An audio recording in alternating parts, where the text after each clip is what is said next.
ವಿಷಯ ಅಂತಂದ್ರೆ ಸಂಜೆ 5 ಗಂಟೆಗೆ ಅಂತ ಅಂದ್ರೆ CLP ಸಭೆಯ ಬಳಿಕ ಮತ್ತೆ ರಾಜ್ಯಪಾಲರ ಭೇಟಿ ಆಗುವಂತ ಚಾನ್ಸಸ್ ಇದೆ. ರಾಜ್ಯಪಾಲರ ಭೇಟಿಗೆ ಸಮಯವನ್ನ ಕೇಳಿದ್ದಾರೆ DK ಶಿವಕುಮಾರ್. ಆಮೇಲೆ ಇದು ಪ್ರಕ್ರಿಯೆ ಪ್ರಕಾರವಾಗಿ ನಾವು ನೋಡೋದಾದ್ರೆ ಹೌದು, ಅವರೀಗ ಶಾಸಕಾಂಗ ಪಕ್ಷದ ನಾಯಕನನ್ನಾಗಿ ಆಯ್ಕೆಯಾದಂತ ನಂತರದಲ್ಲಿ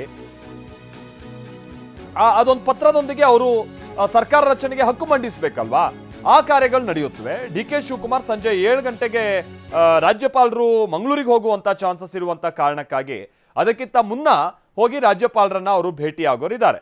ಸೊ ಅವ್ರು ಮಂಗಳೂರಿಗೆ ಹೋಗ್ತಾರೆ. ಬಹುಶಃ ಅವ್ರು ಧರ್ಮಸ್ಥಳ ಎಲ್ಲ ಹೋಗ್ಲಿಕ್ಕಿದೆ ಅಂತ ಕಾಣಿಸುತ್ತೆ ರಾಜ್ಯಪಾಲರು. ಅವರ TP ಪ್ರಕಾರವಾಗಿ ನೋಡೋದಾದ್ರೆ ಕೆಲ ಕಾರ್ಯಕ್ರಮಗಳು ಈಗ ಆಲ್ರೆಡಿ ಶೆಡ್ಯೂಲ್ ಆಗಿದೆ. ಸೊ ಆ ಕಾರಣಕ್ಕಾಗಿ ಅವ್ರು ಅಲ್ಲಿಗೆ ಹೊರಡೋಕ್ಕಿಂತ ಮುನ್ನ DK ಶಿವಕುಮಾರ್ ಹೋಗಿ ಸರ್ಕಾರ ರಚನೆಗೆ ತಮ್ಮ ಹಕ್ಕನ್ನ ಮಂಡಿಸಲಿದ್ದಾರೆ. ಶಾಸಕಾಂಗ ಪಕ್ಷದ ಸಭೆಯ ನಿರ್ಣಯ ಏನು ಅನ್ನುವಂಥದ್ದನ್ನು ಕೂಡ ಅವರು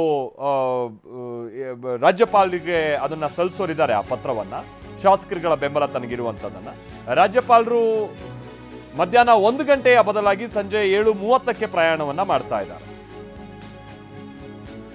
ಇವತ್ತು ರಾತ್ರಿ ಮಂಗಳೂರಿನಲ್ಲಿ ರಾಜ್ಯಪಾಲರು ವಾಸ್ತವ್ಯವನ್ನ ಹೂಡ್ತಾರೆ. ನಾಳೆ ಬೆಳಗ್ಗೆ ಧರ್ಮಸ್ಥಳದಲ್ಲಿ ಉಪರಾಷ್ಟ್ರಪತಿಗಳೊಂದಿಗೆ ಮಂಜುನಾಥೇಶ್ವರ ಸ್ವಾಮಿಯ ದರ್ಶನವನ್ನ ಪಡೆದು ಅನಂತರ ಬೆಳತಂಗಡಿಯಲ್ಲಿ ಒಂದು ಕಾರ್ಯಕ್ರಮ ಇದೆ. ಆ ಕಾರ್ಯಕ್ರಮದಲ್ಲಿ ಅವರು ಭಾಗಿಯಾಗಿ ಬೆಂಗಳೂರಿಗೆ ವಾಪಸ್ ಬರೋರಿದ್ದಾರೆ. ವಿಷಯ ಅಂತಾನೆ ನಾಳೆ ಮಧ್ಯಾಹ್ನ 2:30ಕ್ಕೆ ಬೆಂಗಳೂರಿಗೆ ವಾಪಸ್ ಆಗ್ತಾ ಇದ್ದಾರೆ. ರಾತ್ರಿ ಮಂಗಳೂರಿನಿಂದ ರಸ್ತೆ ಮಾರ್ಗವಾಗಿಯೇ ಅವರು ಧರ್ಮಸ್ಥಳಕ್ಕೆ ಹೋಗ್ತಾರಂತೆ. ಸ್ವಲ್ಪ ಬದಲಾವಣೆಗಳಾಗಿದೆ ಇನ್ಫ್ಯಾಕ್ಟ್ ರಾಜ್ಯಪಾಲರ ಕಾರ್ಯಕ್ರಮದಲ್ಲಿ. ಅದೇನು ಅಂತ ಅಂದರೆ ಮಧ್ಯಾಹ್ನ 1 ಗಂಟೆ ಬದಲು ಸಂಜೆ 7:30ಕ್ಕೆ ಅವರು ಪ್ರಯಾಣವನ್ನು ಮಾಡ್ತಾ ಇದ್ದಾರಂತೆ. ಆದರೆ ಇವತ್ತೇ ಅವ್ರು ಹೊರಡೋದಿತ್ತು, ಬಟ್ ಬೇಡ ಸಂಜೆ ಹೊರಡೋಣ ಅಂತ ಸಂಜೆ ಹೊರಡ್ತಾ ಇದ್ದಾರೆ. ಸಂಜೆ HALನಿಂದ ಧರ್ಮಸ್ಥಳದ ಕಡೆಗೆ ಗವರ್ನರ್ ಪ್ರಯಾಣವನ್ನು ಬಳಸ್ತಾರೆ. ಬೆಂಗಳೂರಿನಿಂದ ಧರ್ಮಸ್ಥಳಕ್ಕೆ ರಾಜ್ಯಪಾಲರು ಇವತ್ತು ಹೋಗ್ತಾ ಇರೋದು. DK ಶಿವಕುಮಾರ್ ಅವರು ಚರ್ಚೆ ನಡೆಸಿದ ನಂತರದಲ್ಲಿ ಈ ಸಣ್ಣ ಬದಲಾವಣೆ ಮಾಡ್ಕೊಂಡಿದ್ದಾರೆ ಅಂತೇಳಿ ತಿಳಿದು ಬರ್ತಾ ಇದೆ. ವಿಶೇಷ ವಿಮಾನದಲ್ಲಿ ಅವರು ಮಂಗಳೂರಿಗೆ ತೆರಳುತ್ತಾ ಇದ್ದಾರೆ. ರಾತ್ರಿ ಮಂಗಳೂರಿನಿಂದ ರಸ್ತೆ ಮಾರ್ಗವಾಗಿ ಧರ್ಮಸ್ಥಳಕ್ಕೆ ಪ್ರಯಾಣ ಮಾಡ್ತಾರೆ. ಇನ್ಫ್ಯಾಕ್ಟ್ ಅವರು ಇವತ್ತು ಮಧ್ಯಾಹ್ನನೇ ಹೊರಡಬೇಕಿತ್ತು. ಬಹುಶಃ DK ಶಿವಕುಮಾರ್ ಕರೆ ಮಾಡಿ ರಿಕ್ವೆಸ್ಟ್ ಮಾಡ್ಕೊಂಡಿದ್ದಾರೆ, ಬಂದು ಭೇಟಿ ಆಗ್ತೀನಿ ಅನ್ನುವಂಥ ಕಾರಣಕ್ಕಾಗಿ. ಆ ಕಾರಣಕ್ಕಾಗಿ ಅವ್ರಿಗೆ ಸಮಯ ಕೊಡಬೇಕಾದಂಥ ಕಾರಣಕ್ಕಾಗಿ ಬದಲಾವಣೆ ಮಾಡ್ಕೊಂಡಿದ್ದಾರೆ. ಇನ್ನು ಜೂನ್ 3ರಂದು DK ಶಿವಕುಮಾರ್ ಪ್ರಮಾಣ ವಚನ ಸ್ವೀಕರಿಸ್ತಾರೆ. ಸಂಜೆ 5:15ಕ್ಕೆ DK ಶಿವಕುಮಾರ್ ಪ್ರಮಾಣ ವಚನ ಸ್ವೀಕರಿಸ್ತಾರೆ ಅಂತ ಹೇಳಿ TV9ಗೆ ವಾಸ್ತು ಗುರೂಜಿ ಆರಾಧ್ಯ ಅವರು ಹೇಳಿಕೆಯನ್ನ ಕೊಟ್ಟಿದ್ದಾರೆ. ಆಮೇಲೆ ಅವತ್ತೇನು ಏನ್ ಸ್ಪೆಷಲ್ಲು 5:15ಕ್ಕೆ ಏನ್ ಸ್ಪೆಷಲ್ಲು ಅಥವಾ ಏನ್ ವಿಶೇಷ ಅಂತ ಅಂದ್ರೆ ಬುಧವಾರ ವೃಶ್ಚಿಕ ಲಗ್ನದಲ್ಲಿ DK ಶಿವಕುಮಾರ್ ಪ್ರಮಾಣ ವಚನ ಸ್ವೀಕಾರ ಮಾಡೋದಂತೆ. ಲೋಕಭವನದ ಗಾಜಿನ ಮನೆಯಲ್ಲಿ ಪ್ರಮಾಣ ವಚನ ಸ್ವೀಕರಿಸೋದು ಸಂಜೆ 5:15ಕ್ಕೆ ಅಂತ ಹೇಳಿದ್ದಾರೆ. ಆ ಲಗ್ನ ಪಂಚಾಂಗ ಎಲ್ಲ ನೋಡಿ ಅವರು ಯಾವ ಕಾಲ ಒಳ್ಳೆಯದು ಮತ್ತೊಂದು ಇದನ್ನೆಲ್ಲ ನೋಡ್ತಾರಲ್ವಾ. DK ಶಿವಕುಮಾರ್ ಅವರು ಕೂಡ ಬಹಳ ನಂಬ್ತಾರೆ ಇದನ್ನು. ಆ ಕಾರಣಕ್ಕಾಗಿಯೇ ಅವರು 10 ಕಡೆ ವಿಚಾರಿಸಿರ್ತಾರೆ. ಇದೇ ಒಳ್ಳೆಯ ಸಮಯ ಅಂತೇಳಿ ಸಮಯ ನಿಗದಿ ಮಾಡ್ಕೊಂಡಿದ್ದಾರೆ. ನಾವು ಪ್ರತಿನಿಧಿ ಸುನಿಲ್ ಜೊತೆಗೆ ಈ ವಾಸ್ತು ಗುರೂಜಿ ಆರಾಧ್ಯ ಅವರು ಮಾತನಾಡಿದ್ದಾರೆ. ಏನು ಹೇಳಿದ್ರೆ ಬನ್ನಿ ಕೇಳೋಣ. ಈಗಾಗಲೇ ನಮ್ಮ ಜೊತೆ ಮಾತಾಡಲಿಕ್ಕೆ ವಾಸ್ತು ಗುರುಗಳಂತ ಆರಾಧ್ಯವರು ನೇರವಾಗಿ ಮಾತಾಡಿಸ್ತೀನಿ. ನಿಮ್ಮ DK ಶಿವಕುಮಾರ್ ಅವರ ಒಡನಾಟ ಸಾಕಷ್ಟು 30-40 ವರ್ಷಗಳದ್ದು. ಈಗ DK ಶಿವಕುಮಾರ್ ಅವರು ಮುಖ್ಯಮಂತ್ರಿ ಆಗುವಂಥ ದಿನ ಹತ್ತಿರ ಬಂದಿದೆ. ಯಾವತ್ತು ಪ್ರಮಾಣ ವಚನವನ್ನು ಸ್ವೀಕರಿಸ್ತಾರಂತೆ?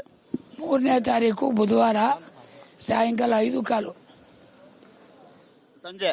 ಆ ಒಂದು ಶುಭಗಳಿಗೆ ಶುಭ ಮುಹೂರ್ತ ಚೆನ್ನಾಗಿದೆ ಅಂತ. ಅದು ವೃಶ್ಚಿಕ ಲಗ್ನ ಚೆನ್ನಾಗಿದೆ, ಅದನ್ನು ಕೊಟ್ಟೆ ಈಚೆ ಬರ್ತಾ ಇದ್ದೀನಿ. ಈಗ ರಾಜ್ಯಪಾಲರು ಭೇಟಿಗೆ ಹೋದಂತ ಸಂದರ್ಭದಲ್ಲೂ ಇದ್ರಿ ನೀವು. ಈಗ ಅಜ್ಜಯ್ಯವರು ಭೇಟಿ ಮಾಡ್ಕೊಂಡು ಬಂದಿದ್ದಾರೆ. ಬೆಳಗ್ಗೆಯಿಂದ ಜೊತೆಲೇ ಇದ್ದೀನಿ. ಈಗ 3ನೇ ತಾರೀಕಿಗೆ ಫೈನಲ್ ಅಂತಂದ್ರೆ 1ನೇ ತಾರೀಕು 3, 5, 3 ಡೇಟ್ ಇತ್ತು. ಇಲ್ಲ 5 ಇತ್ತು, 5 ಯಾರೋ ಬರ್ಬೇಕಾಯ್ತು, ಬರಲ್ಲ. ಅದಕ್ಕೆ 3ನೇ ತಾರೀಕೆ. 3ನೇ ತಾರೀಕೆ ಎಷ್ಟು ಗಂಟೆಗಂಟೆ ಎಲ್ಲಿ ಸ್ವೀಕಾರ ಮಾಡ್ತಾರೆ ಅಂತ ಸಮಯ ಸ್ಥಳ ನಿಗದಿ ಆಗಿದೆಯಾ?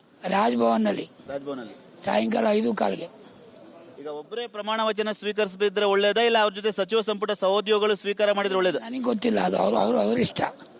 ಒಬ್ಬರೇ ಮಾಡ್ತಾರೋ ಸಚಿವ ಸಂಪುಟ ಏರ್ಸ್ಕೊಂಡು ಮಾಡ್ತಾರೋ ಗೊತ್ತಿಲ್ಲ, ಅದು ಅವರಿಷ್ಟ. ಅಂದ್ರೆ ಈಗ ಜೂನ್ 3 ಬುಧವಾರ ಮತ್ತೆ ಸಂಜೆ 5:15 ಎಷ್ಟು ಗಂಟೆಗೆ? 5:15 5:15 5:15 5:15. ಇದಿಷ್ಟು ವಾಸ್ತು ಗುರುಗಳಂತ ಆರಾಧ್ಯ ಅವರ ಮಾತು.